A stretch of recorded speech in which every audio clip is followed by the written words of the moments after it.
Como la cabellera de las adolescentes, la higuera de Ramala está seca.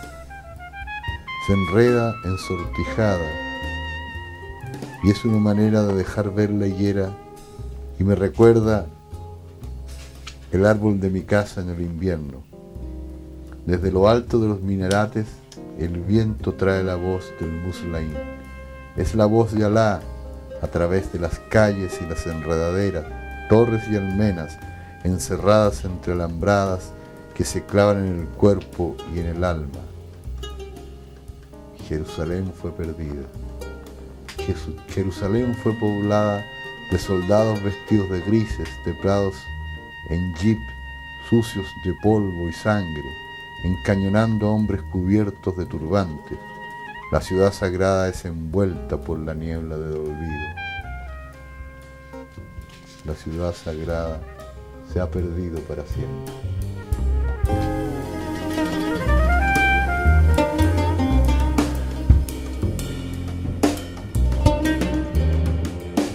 En fin,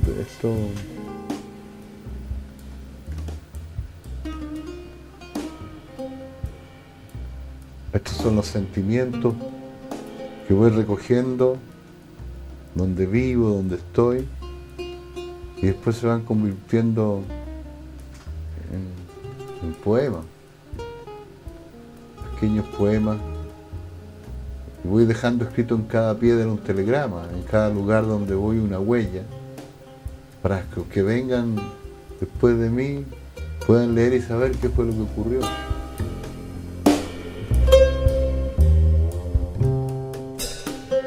Si yo conozco esta realidad de Jerusalén, de los pueblos palestinos, y la cuento y la narro en cine, en poesía, en libros, en pintura, estoy contribuyendo de mi manera, con modestia y fuerza, pero con lo que yo soy, a la causa de Palestina y a la justicia de sus planteamientos y de sus deseos más profundos, que es vivir en libertad y poder construir sus vidas, sus familias, sus sueños, sus amores. Ese es el sentido de mi acción. Gracias a la vida que me ha dado tanto, me dio dos luceros que cuando los abro perfecto distingo lo negro del blanco, y en el alto cielo su fondo estrellado, en las multitudes el hombre que yo amo. Gracias a la vida que me ha dado tanto, me ha dado el oído que en todo su ancho graba noche y día, grillos y canarios, martillos, turbinas, ladridos, chubasco y la voz tan tierna de mi bien amado. Gracias a la vida que me ha dado tanto. الرزنامة عليها صورة من تشيلي البلد الذي نعيش فيه، ودكاننا اسمه آخر قمر، وعندنا زباين كتير.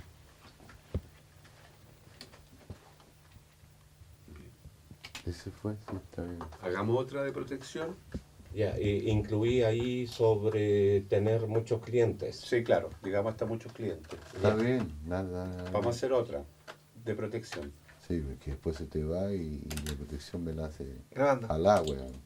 الرزنامة عليها صورة من تشيلي البلد الذي نعيش فيه، ودكاننا اسمه آخر قمر، وعندنا زباين كتير. Perfecto. Muy bien, muy bien. muy bonito. Vamos a la otra que... Muy bonito, sigue así con ese tono porque tiene una voz muy, muy bonita. في هذه الرزنامة صورة من تشيلي البلد التي نعيش فيها. Sí, soy un chileno de origen palestino. O sea, mis abuelos son palestinos, mis abuelos son árabes.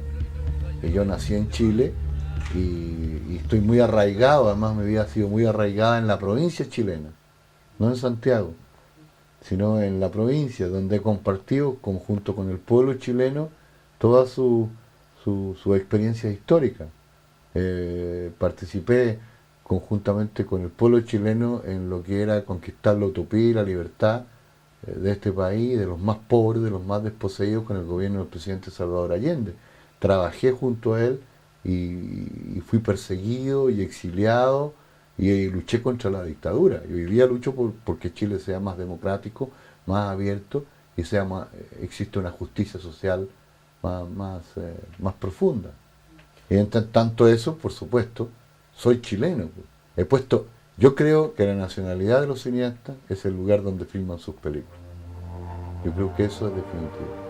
Porque la tecnología del cine es la misma en todas partes del mundo. La diferencia está en el punto de vista.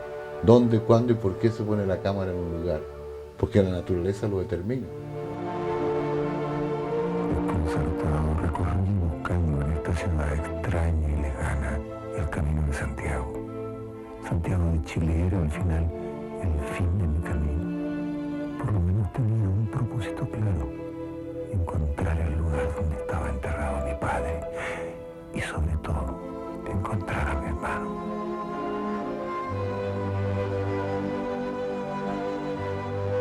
Yo no podía estar filmando en Palestina sin tomar en cuenta cómo las flores crecen entre las piedras y tienen espinas. No puedo no tomar en cuenta el viento del desierto, la resequedad de la tierra, los ojos perdidos en el horizonte, la melancolía de los palestinos que pareciera que están soñando con un mundo que tuvieron hace mucho y que perdieron para siempre. Y cuando filmo en Chile, en Chillán, tampoco puedo dejar de tomar en cuenta lo que son los campos alargados del sur de Chile, las alamedas del sur de Chile, las grandes piedras al lado de los ríos que casi hacen desaparecer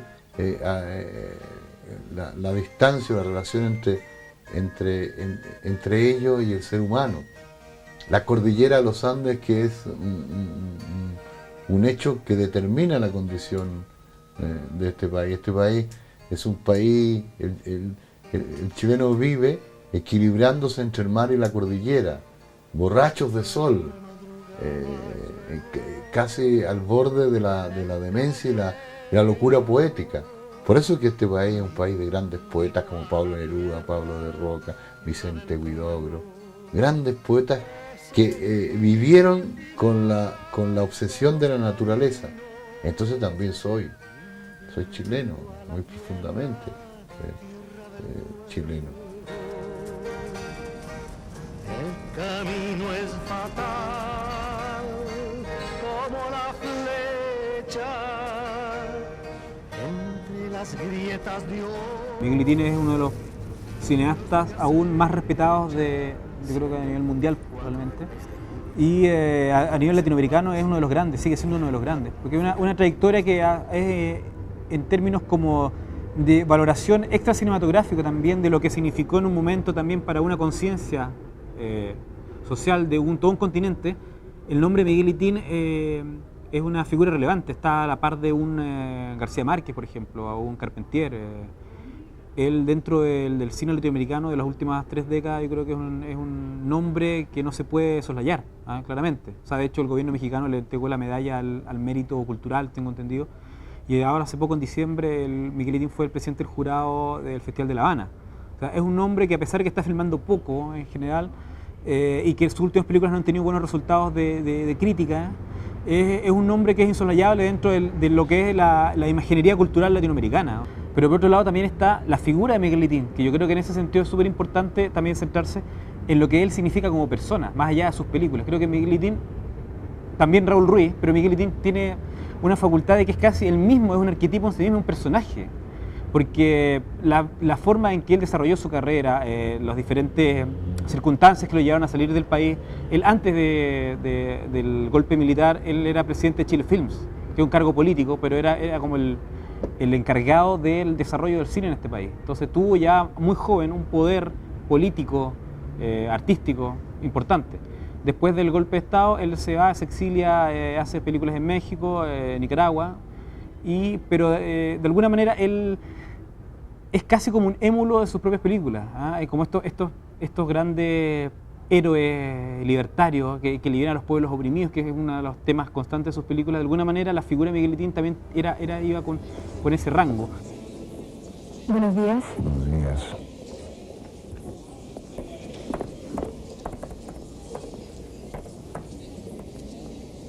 ¿Tiene su segundo apellido? Sí, Terra. ¿Por qué?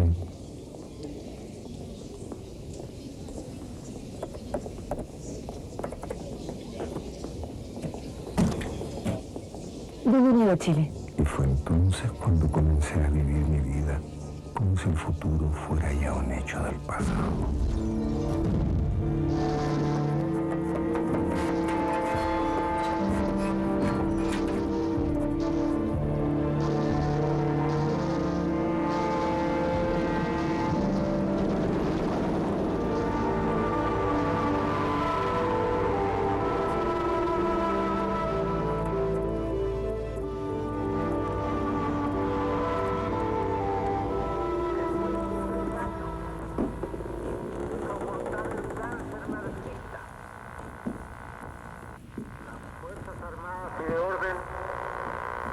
He sido coherente con mis planteamientos, con mis ideas y con mis sentimientos. Nunca hice una película por encargo, nunca hice una película que alguien me dijera lo que yo tenía que decir, siempre he dicho lo que yo he querido decir, y por eso he buscado siempre producir mis propias películas y ser yo quien asume el cine como si estuviera escribiendo una novela o con la libertad de un poeta o con la libertad de un hombre que hace pintura.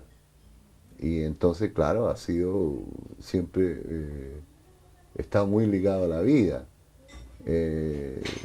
Cuando en este país hubo democracia, pues hice un cine en relación a esa vida democrática. Cuando hubo dictadura, hice contra la dictadura. He sido perseguido, he estado muchas veces a punto de perder la vida. He hecho un cine siempre al riesgo de la vida misma, en que no hay mucha diferencia entre lo que está ocurriendo en la realidad y lo que cuenta el filme. He ido siempre y voy siempre a los lugares donde yo creo que se necesita una voz que hable y que diga para contar y narrar los sufrimientos y las injusticias que están sufriendo los demás. Entonces en eso he sido absolutamente coherente en todas mis películas. No hay ninguna película que escape a esos principios. O sea, humanismo, humanismo, humanismo.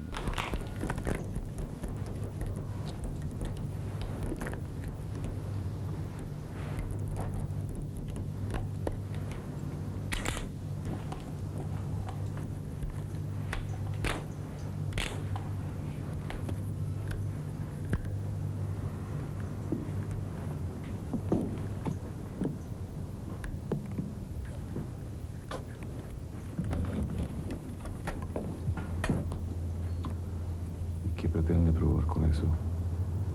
Uno de los dos está de más aquí. Déjeme tranquilo.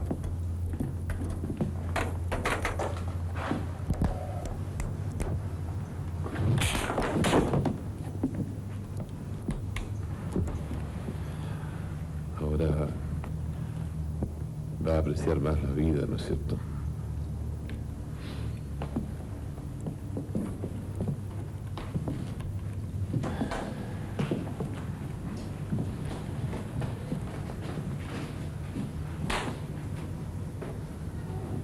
Pero ese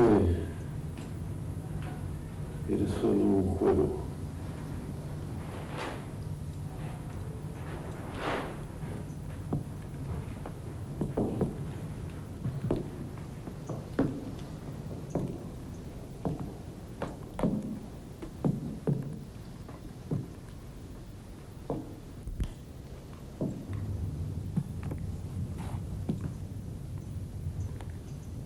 Este no.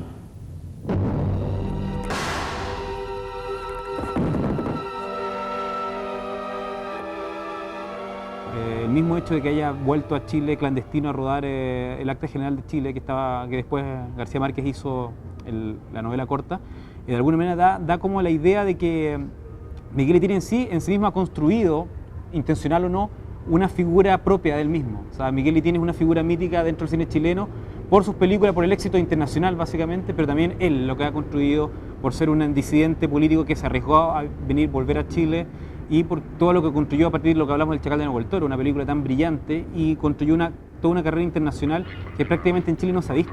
Y yo creo que hay un cierto consenso de público y de crítica en Chile que es la película más importante de la historia del cine chileno. En ese sentido hay pocas opiniones contrapuestas. Alguna gente dice que es Tres Tristes Tigres de Raúl Ruiz, pero yo me incluyo también en pensar que El Chacal de Nahuel Toro es la película más importante que se ha hecho en Chile por trascendencia histórica, por lo que significó en términos estéticos para Latinoamérica también, y porque fue como uno de las partidas más brillantes que hay de un cineasta en este país en cuanto a cine. O sea, yo creo que Miguel Litini hizo su mejor película con la primera. O sea, partió de una forma en que ya no se pudo superar más. La primera mía, El Chacal de Nahuel Toro, sí, fue el año 68.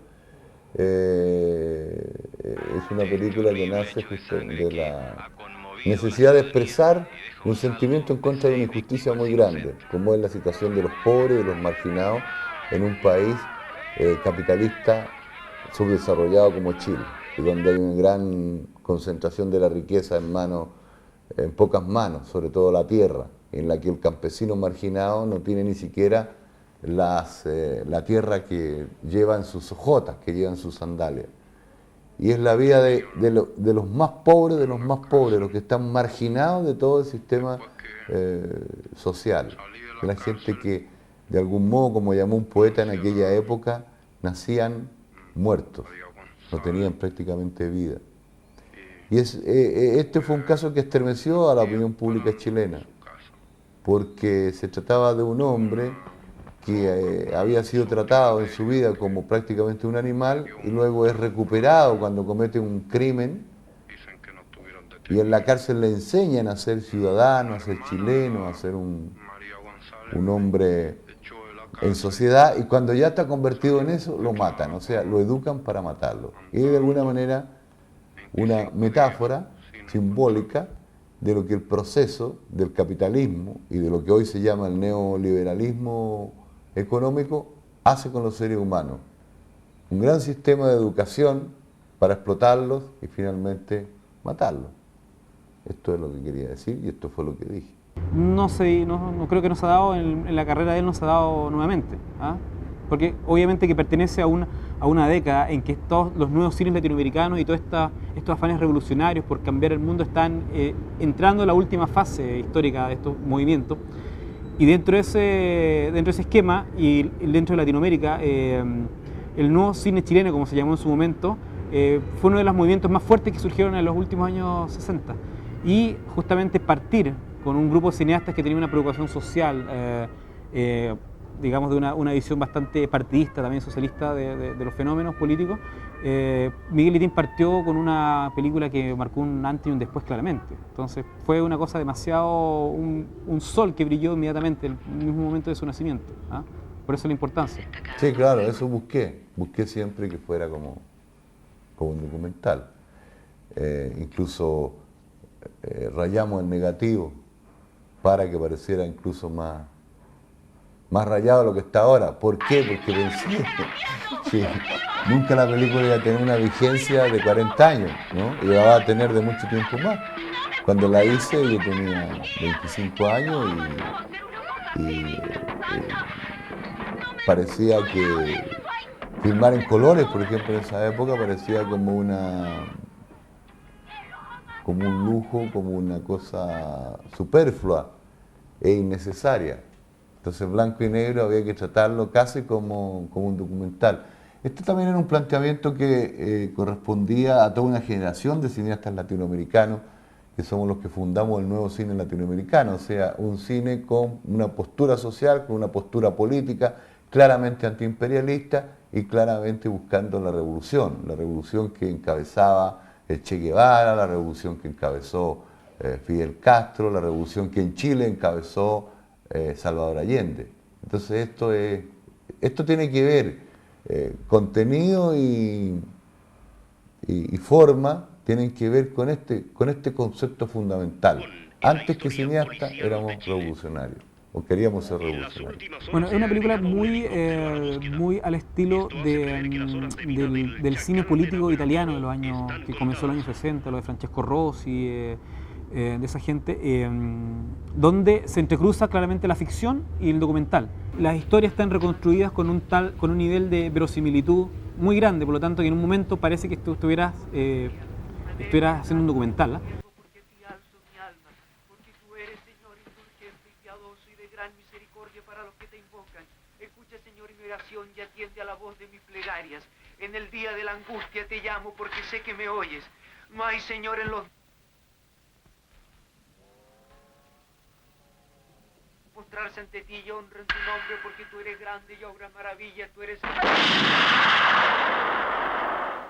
Claro, eso.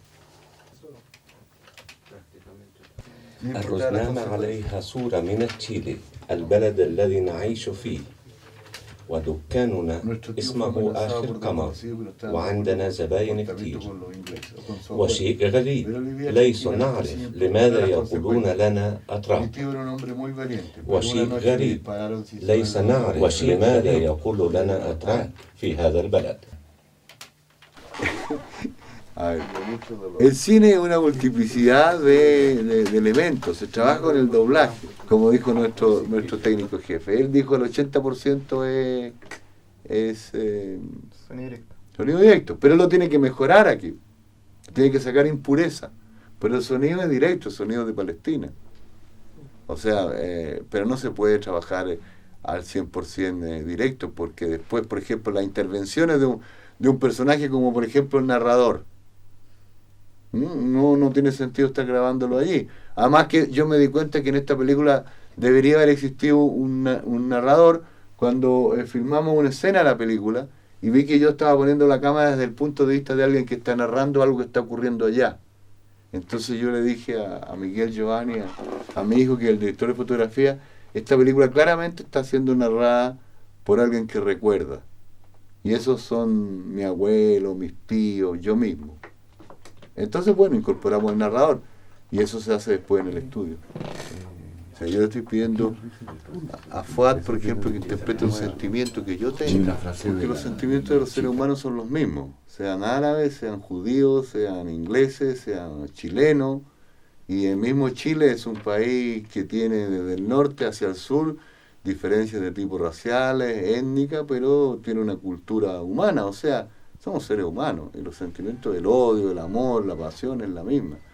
Ahora, para escuchar o no, entender los textos, no, porque yo mismo he escrito el guión y he visto cómo se traduce, entonces sé lo que están diciendo.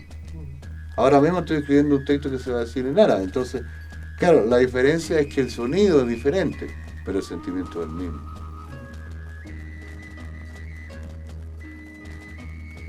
Por ejemplo, aquí hicimos una película en Chile que se llama La Tierra del Fuego y que tomaba la vida de los conquistadores europeos, pero también de los onas que vivían en el sur de Chile, que hablaban un idioma que se perdió. Lo recuperamos para de los archivos idiomáticos y lo convertimos en idioma vivo en la película. Es importante.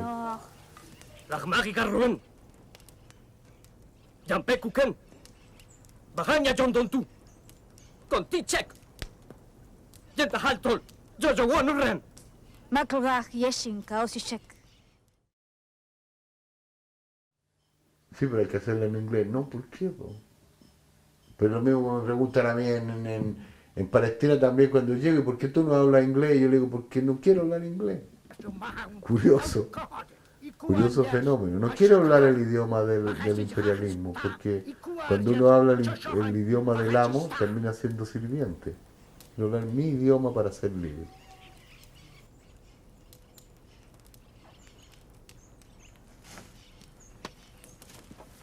Entonces dices tú, en Japón, por supuesto hay que hacerlo en japonés. Hay que usar... ahora el árabe es un idioma tan hermoso y el dialecto de Beisahur, que lo conozco desde niño, suena tan tan bonito al oído, que hay que rescatarlos, porque si no también esos idiomas se pierden. No puedo, pena. Estoy cansado. Ecos de mi casa.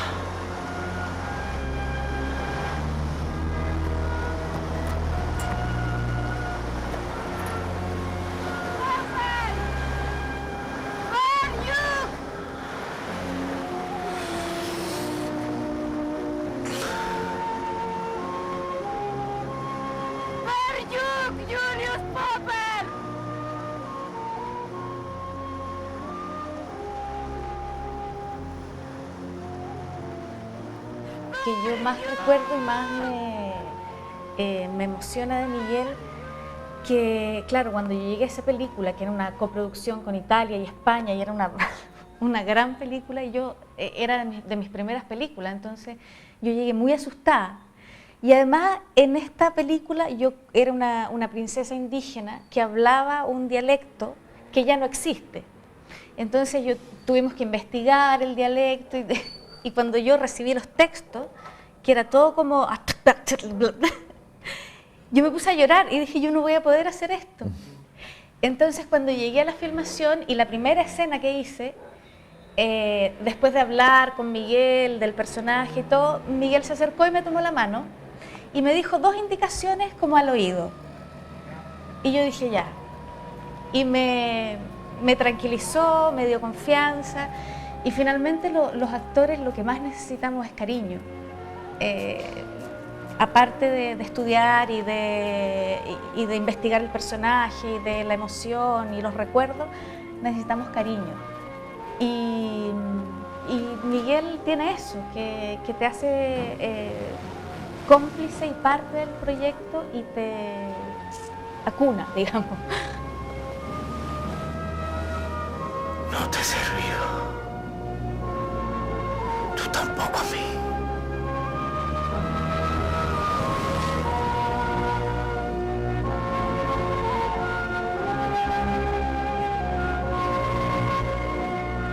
Ahora tengo que hablar árabe. Bueno, estoy ahí tratando de hacerlo lo mejor posible porque hay que tener las entonaciones y todo, así que escucho música árabe en mi auto todo el día para ver si... Sí. Si se te pega a ver si se pega el acento, claro. Sí, pero lo notable es que desde el punto de vista de la imagen nadie duda nunca, y eso es fundamental en el actor o en la actriz o en su trabajo, que es árabe, que es palestina. Tanto así que la gente, cuando estábamos filmando en Beisajur o en Belyala, ellos corregían el traje, decían, este traje no me gusta. Llegaba una señora y le decía, le prestaba el traje de su abuela a ella, que era una muestra de que de verdad creían que era palestina, sin lugar a duda. Y en la película indiscutiblemente que ella tiene un rostro y una aura de mujer palestina que es muy especial. Yo no sé cómo Tamara lo captó, pero ella tiene esa capacidad de captar en la vida lo que la vida está entregando, ¿no? Pero está como una cierta dulzura con firmeza que ella tiene en la película, hace que la imagen sea mucho más potente incluso que el idioma.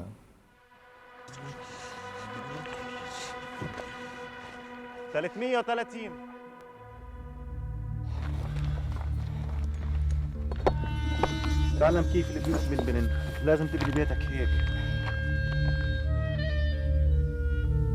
¿A quién le interesa hacer hoy día películas palestinas? Pero si estás viviendo en el país donde existe la colonia más rica palestina del mundo, fuera de Palestina. Aquí los palestinos chilenos son riquísimos. Cuando digo riquísimos, digo que están en las listas de los más ricos del mundo. Sin embargo, son muy pocos los que colaboran y contribuyen a desarrollar y a dar a conocer el arte, la artesanía y la cultura palestina. Entre Valparaíso y Talca hay en la zona central hay prácticamente otra Palestina. Pero ¿qué pasa? ¿Por qué no reaccionan frente a lo que está ocurriendo en el pueblo y en el país de sus abuelos?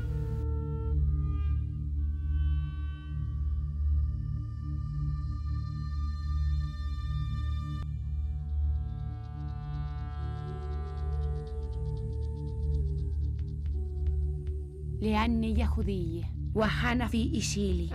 بعرف جيتي عشان زلمة. بأمرك إنك تقرأ.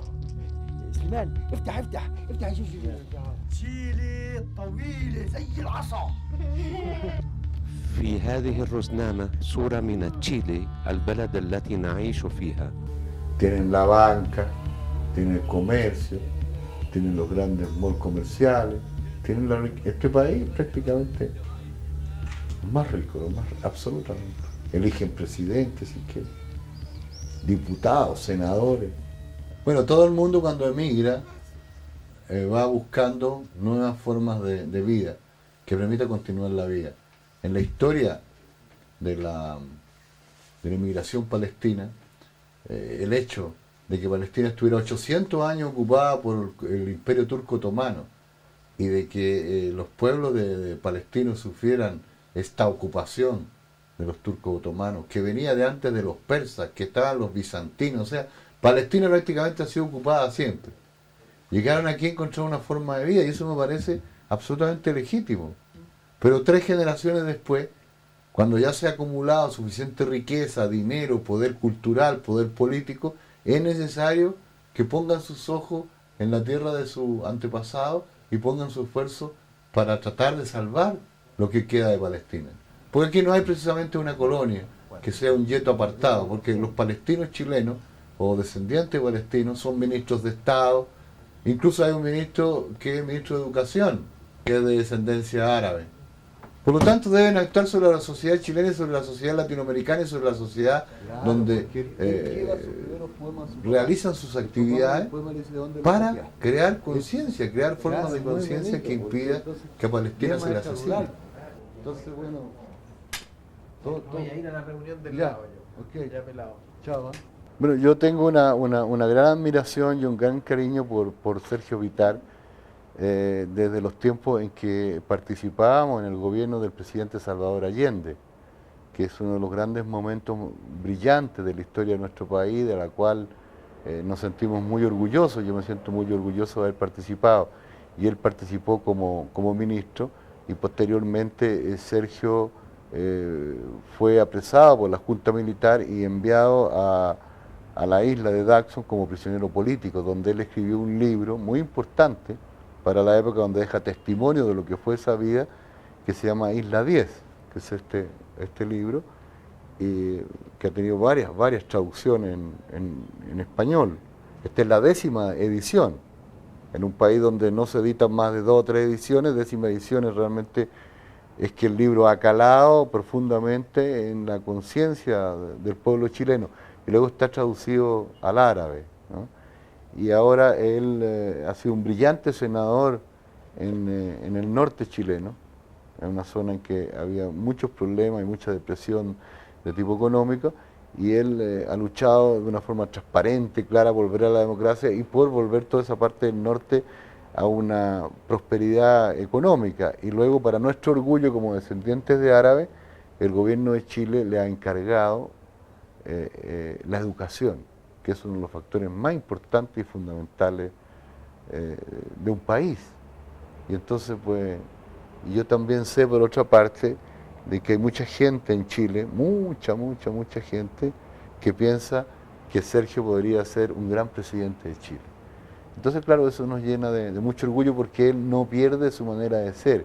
Es una persona sencilla, una persona alegre, una persona asequible, uno de los pocos ejecutivos chilenos, diría yo, y esa es mi responsabilidad, que contesta el teléfono directamente y está dispuesto a los amigos y a la gente en Chile. Y eso lo percibe el país, y eso nos llena de orgullo y de gratitud por su gran personalidad política.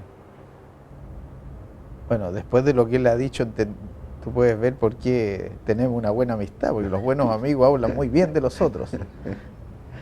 Pero además hay otras razones. Yo le tengo mucho aprecio, porque es un tremendo director de cine.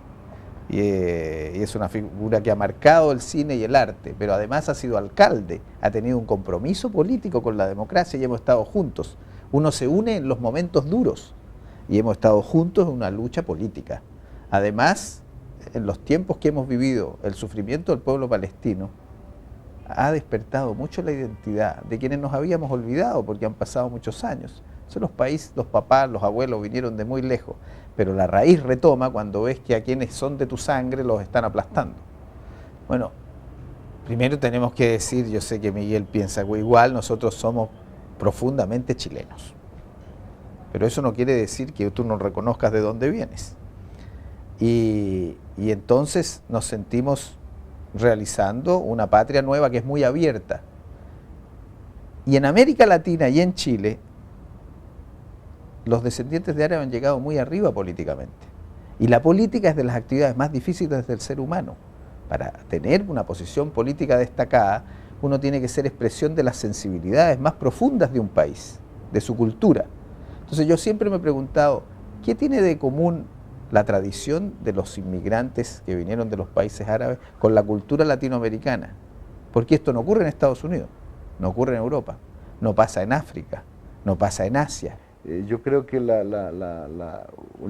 de los mayores aportes de la cultura árabe es el culto a la familia, ¿no?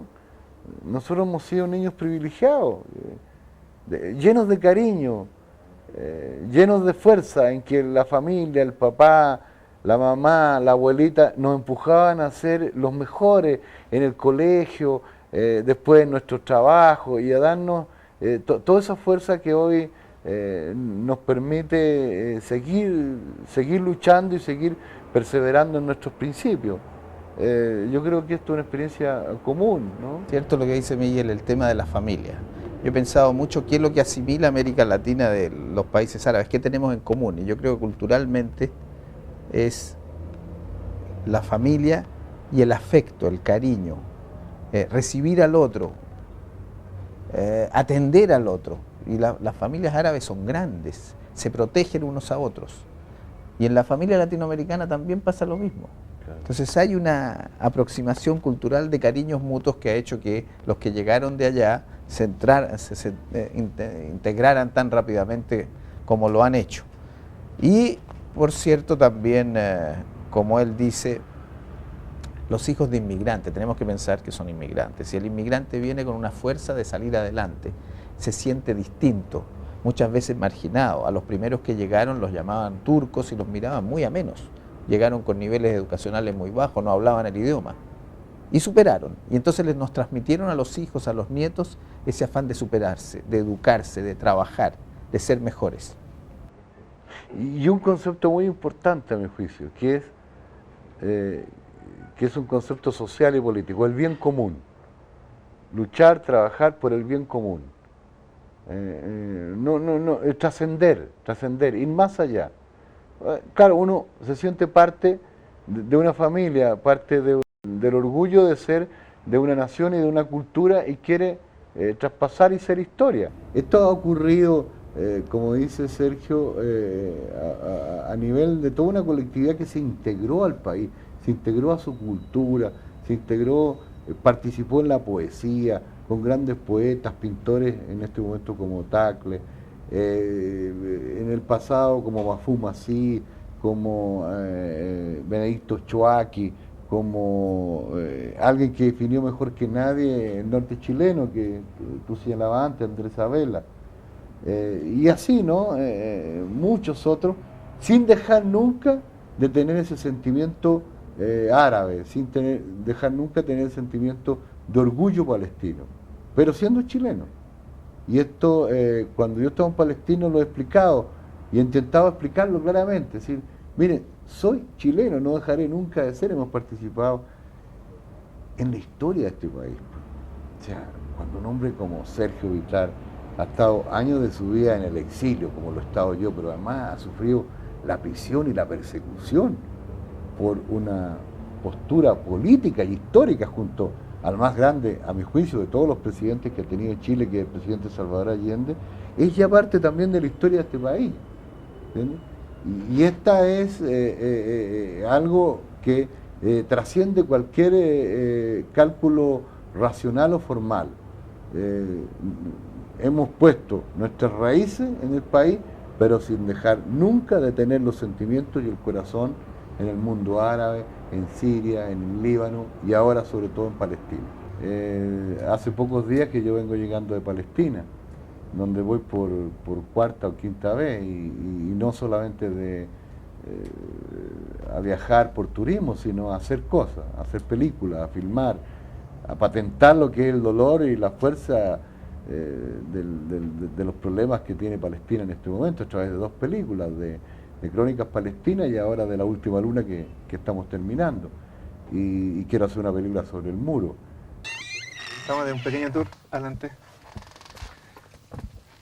Esta es la sala de Foley, donde aquí el artista de Foley hace los pasos y el grabador graba lo que él dice. No sé si me puede hacer un ejemplito rápido. No. Rápido, dale. Ven esa escena de La Última Luna que estábamos viendo y Roberto está haciendo el ruido de los pasos. Ahí, mira.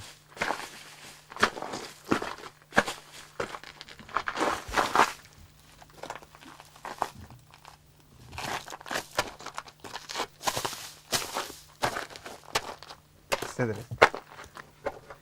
Entonces, lo que uno busca es tener bandas separadas para poder mezclar después. Bandas de pasos, bandas de diálogos, bandas de ambiente. Gracias.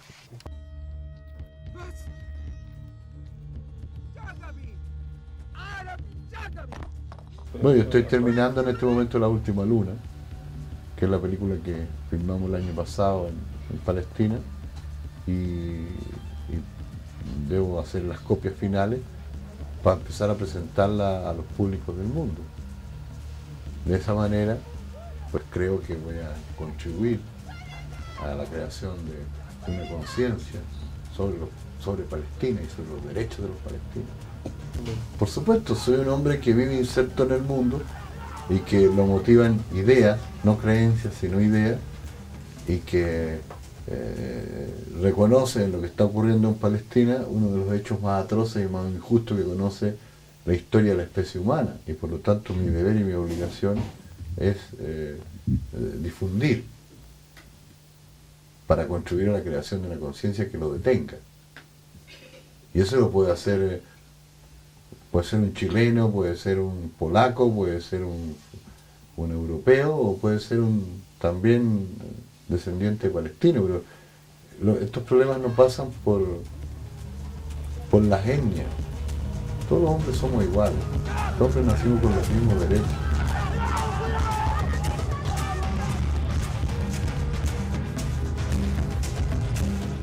Por eso que trato que la película sea lo mejor posible, sea lo más efectivo, sea lo más verdadero, para que en esa misma medida sea más útil. Y todos los medios de comunicación, como hablábamos antes, y el cine, están en manos de los intereses del nacionalismo hebreo. Y cada cierto tiempo ellos hacen grandes películas con grandes presupuestos para recordarle al mundo que hubo la masacre que todos repudiamos de judíos realizada por los nazis. Pero sin embargo no hacen ninguna película sobre lo que está ocurriendo hoy día. Y hoy día he visto el muro. Y cuando yo terminé de filmar la película, que fue en julio, no había muro. Hoy en ese mismo sector se ha levantado un muro de 11 metros de altura. Y la casa y todos los lugares que nosotros filmamos quedaron del otro lado del muro. De modo tal que arrancaron los árboles, arrancaron los olivos, olivos centenarios, entran en la retroexcavadora, y sacan los olivos. Eso no es solamente contra los árabes, eso es contra la humanidad, eso es contra la cultura del hombre, eso es contra la naturaleza y contra la vida. Esta gente está matando hasta Dios. ¿Cuál es la reacción? Hay una reacción, pero es pequeña, a mi juicio. Entonces, cada día, lo que yo filmé en La Última Luna, que ahí está el proyecto de afiche, Ya no se puede ver más, porque ya fue destruido. En 2 meses fue destruido. Entonces me pregunto, si en 2 meses son capaces de aislar 3 pueblos, es que yo estuve ahí trabajando, arrancar los árboles centenarios, arrasar con la vida. ¿Cuánto tiempo les costará terminar con todo Palestina? Yo estuve al lado de los muros, no se escucha del otro lado si hay vida o no, no se escucha ni siquiera el canto de un pájaro, ni la risa de un niño, ni el llanto de un niño. Es cemento, cemento, cemento, cemento, piedra, piedra, piedra, no se escucha nada. Y esto, por eso quiero hacer una película, para denunciar esa situación, que me parece que el mundo debe conocerla. Y cuando yo hablo del muro, mucha gente no conoce qué es lo que significa. Esos 11 metros de cemento que van dividiendo pueblo por pueblo, villorre por villorre, aldea por aldea. Yo creo que cuando yo vi el muro, yo me dije a mí mismo, esto, que es lo más terrible que yo he visto en mi vida, lo más espantoso que yo he visto. Nunca imaginé que el hombre pudiera llegar en el desarrollo de la civilización a levantar muros para encerrar a los demás hombres. O sea, hacer cárceles vivas, cárceles sobre la gente común y corriente, la gente del cotidiano, la gente que no ha hecho nada, los inocentes están encerrados. Y además la mano de obra que construye son también palestinas, porque están obligados por la fuerza de la ocupación, la fuerza del fusil, a construir sus propias cárceles. Y esto es como la esclavitud moderna. Y entonces, esto que está ocurriendo, que el mundo no lo conoce, hay que darlo a conocer, hay que explicarlo 1 y 1000 veces. Lo que tienen que entender también los países árabes que están al lado de los palestinos, que pareciera que no se dan cuenta de lo que está ocurriendo, porque nadie protesta de verdad. Y ahí se está provocando un genocidio. Ahí en 5 años más pueden matar a todos los palestinos que hoy viven, que son alrededor de 4,5 millones. Los demás, hay 4 millones de refugiados en los campos de concentración, en los campos de refugiados, que son campos de concentración, donde hay hambre, donde hay miseria, donde hay necesidades. Pero nadie dice nada. El mundo está impávido con los brazos cruzados, mirando cómo se asesina y cómo se termina con un pueblo. Por eso que quiero poner un personaje central que sea una mujer que va de un muro a muro y una madre que va también, son muchas historias entrelazadas, lleva a su niño a conocer el mar. Cuando llega al mar, el niño está muerto. La realidad palestina es muy triste. Por eso el arte sirve mucho para el espíritu humano, pero no resuelve los problemas que se encargan de crear los políticos, los militares y las ambiciones hegemónicas de un pueblo sobre otro. El cine es la memoria. El cine es la memoria. El cine es la proyección de la memoria en una pantalla. Todo ser humano hace películas todos los días. Cada vez que recuerda, está realmente haciendo una película.